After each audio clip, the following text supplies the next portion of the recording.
Welcome to the Rogers Kakasungura YouTube channel, and if you're watching this video, kindly make sure you click the subscribe button and turn on your notification bell. There is some news that has come from the government that motorists are going to pay for the upcoming Rironi Mau Summit Expressway, which will pay a toll rate of at least 8 shillings per kilometer, according to the document in my possession from the government. Inasema kwamba going forward, if the Mau Summit Expressway is complete, the Rironi Mau Summit Expressway, the day it will be complete, motorists will be forced to pay at least, yani pesa ya chini sana, so it might go high, at least 8 shillings per kilometer. That is what the Kenya National Highways Authority is announcing. The money is expected to increase by 1% annually to account for the inflation and the exchange rate fluctuations, according to Kenya. The money was proposed by the consortium of China Road and Bridge Corporation and National Social Security Fund, who was selected as the preferred proponent for the project. Ladies and gentlemen, the expressway, I'm reading a document that I have from Kenya. The expressway will feature 8 toll stations and implement an open tolling system where motorists will pay for the distance traveled. The 175-kilometer road will also feature 15 interchanges, 8 footbridges, 25 kilometers of service lanes, 8 wildlife crossing, 41 U-turns, 41 underpasses, and 118 pass bays. Let us calculate together. If you will be paying, at least assume we will start paying 8 shillings per kilometer. If you are traveling the whole road, the whole expressway, I'm looking for my calculator here so that we're able to understand how much you will cover. That's 175 times 8. So you will pay 1,400 one way to use that expressway, yani kwenda.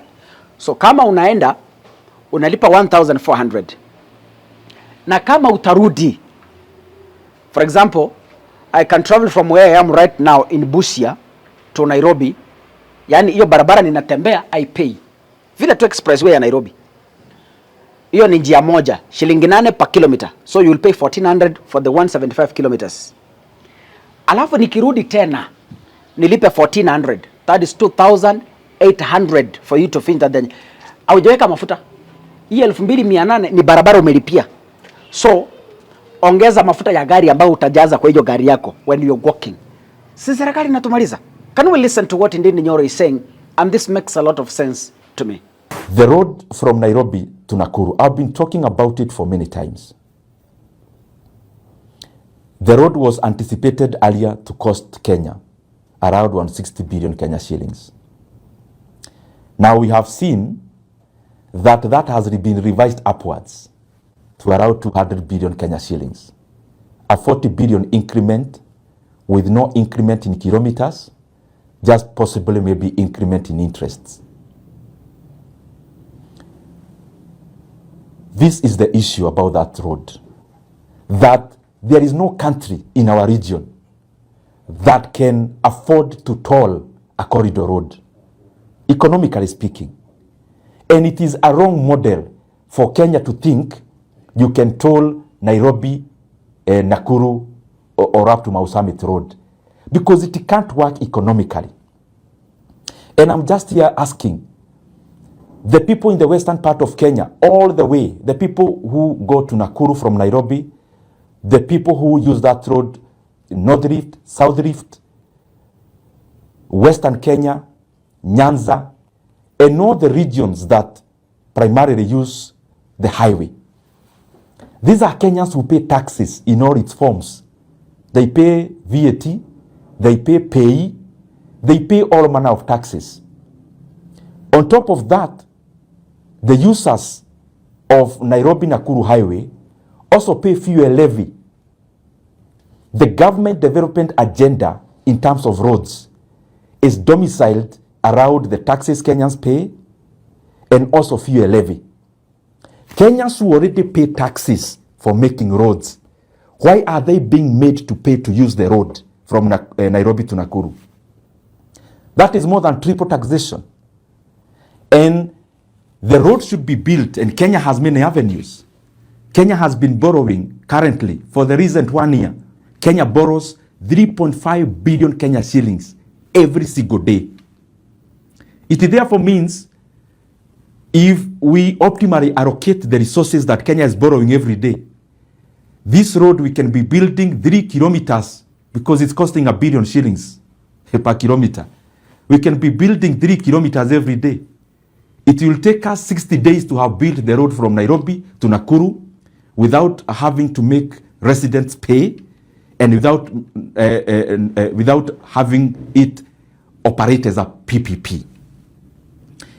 And the major egregious issue on that on that road is that all the other private sector investors have shunned the model of PPP on the road because it's not viable commercially. If you look even yesterday, I am glad that even newspapers, I saw Business Daily actually covered that the Nairobi Expressway is making losses, is actually widening the loss. With the traffic we see on the road, it is making losses. Yet the government is forcing NSSF to use money for workers to do what the government ought to have done in building roads.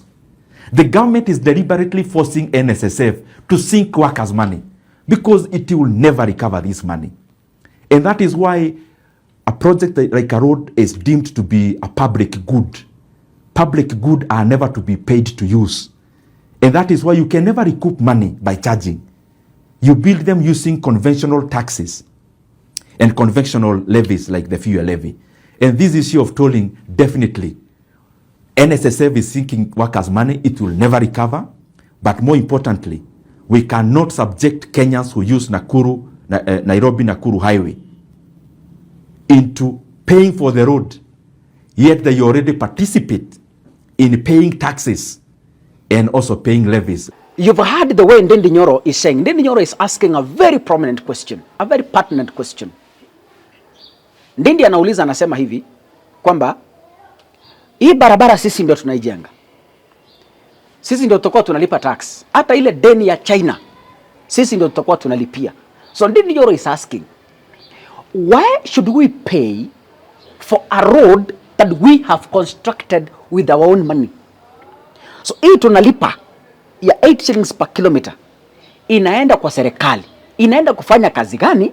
Because ile deni ambayo wameboro kujengea hii barabara pia tutailipa from our tax. So ladies and gentlemen, kuna watu wanatuibia ama ni biashara serikali inafanya kujitajirisha na watu wengine wachache? We don't know. If you're watching this, make sure you click the subscribe button and remember to turn on the notification bell. God bless you. See you in the next episode. Asanteni sana.